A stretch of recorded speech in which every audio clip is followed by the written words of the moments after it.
الرحمن الرحیم. السلام علیکم. بلال جاجي انسانیت خدمتګار تاسو سره مخاطب دی. ملګري د شپې 9 بجې دي او د یخنۍ موسم دی.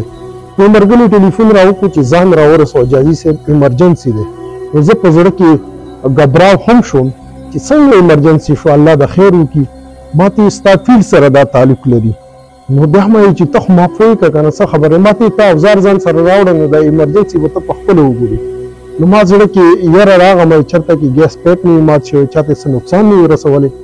ملګري چې زه کله راغم دلته کې د اوبو سرکاري پایپ مات شوی دی. شپږمه ورځ دی چې دا اوبه دنیا ضایع کېږي، دنیا خلک ځي او راځي، نو چا سره احساس نشته.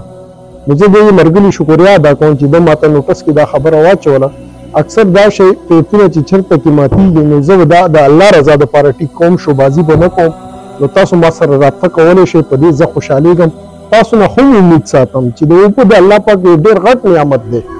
دې خاص خیال کوئ، دا واړه کارونه مخې ته درځي، خپل مدد خود یې کوئ، په دې د نه الله خوشحالېږي. معمولي شانتې کار دی، خو شپږ ورځې دونه کومه اوبه ضایع شوې دی، زما په دې زړه باندې تکلیف راغلی. انشاءالله دا به زه ټیک کوم. الله رضا دپاره راځئ دا ویډیو تاسو ما سره وګورئ.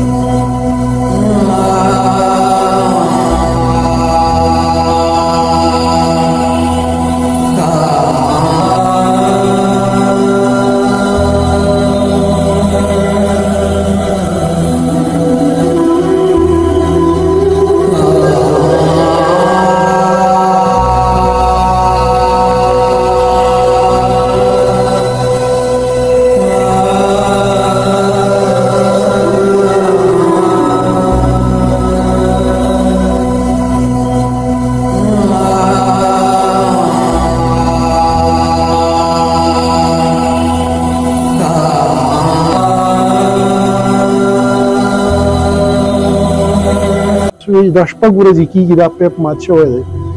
کم سے کم د 5-6 लाख روپۍ اوبه ضایع شوي دي. که تاسو یو ټینکر په کراچۍ کې یالی 8-10 هزار روپۍ یو ټینکر اوبه میلاویږي. نو تاسو دا خبره پرېږدئ چې دا د WSSP ډپارټمنټ کار دی، هغه به راشي هغه به ټیک کړي. ډپارټمنټ سره تعاون وکړئ.